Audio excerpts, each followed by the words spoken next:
Sunday ஆஃப்டர்நூனுக்கு ஏதாவது non veg எடுக்கணும் அப்படின்னு சொல்லிகிட்டே இருந்தேன். அதனாலேயே ஹஸ்பண்டை கூப்பிட்டு போய் இறால் வாங்கிட்டு வந்துட்டேன். இறால் பிரியாணி வந்து செஞ்சு சாப்பிடணும்னு ரொம்ப நாளாகவே ஆசையாக இருந்துகிட்டே இருந்துச்சு, என்னன்னு தெரியல. அதனாலேயே இன்றைக்கி கூப்பிட்டு போய் இறால் மட்டும் வாங்கிட்டு கூப்பிட்டு வந்துட்டாங்க. மீனும் வாங்கலான்னு நினச்சிட்டு இருந்தோம். பட் வேணாம், எதுவுமே ஃப்ரெஷ்ஷாக இல்லை, கொஞ்சம் லேட்டாக போனதுனால. அதனால சரின்னு சொல்லிட்டு வந்தாச்சு. இறாலுமே வந்துட்டு அதிகமாகலாம் கிடைக்கல.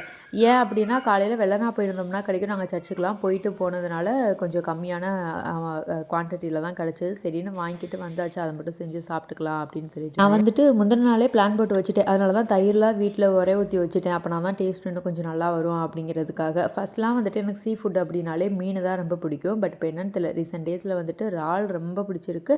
அதே இறால் பிரியாணி மாதிரி செஞ்சு சாப்பிட்றதுக்குலாம் ரொம்ப இஷ்டமாக இருக்குது. இறால் பிரியாணிக்கு எல்லா வேலையுமே முடிஞ்சிருச்சு. தம்மை மட்டும் போட்டு இறக்கிட்டோம்னா போதும். ஒரு 20 மினிட்ஸ் வச்சுட்டு அதுக்கப்புறம் ஆஃப் பண்ணோம் அப்படின்னா நல்லா சூப்பராக வந்திருக்கும். நான் இந்த தடவை கொஞ்சம் தண்ணி அதிகமாக சேர்த்துருந்தேன், தம்பிக்கு ஊட்டணுங்கிறக்காக. சாப்பிட்டெல்லாம் முடிச்சுட்டு ஈவினிங் போல் வெளியே போனால் செம்மையாக காற்றடிச்சிட்டு இருந்தது.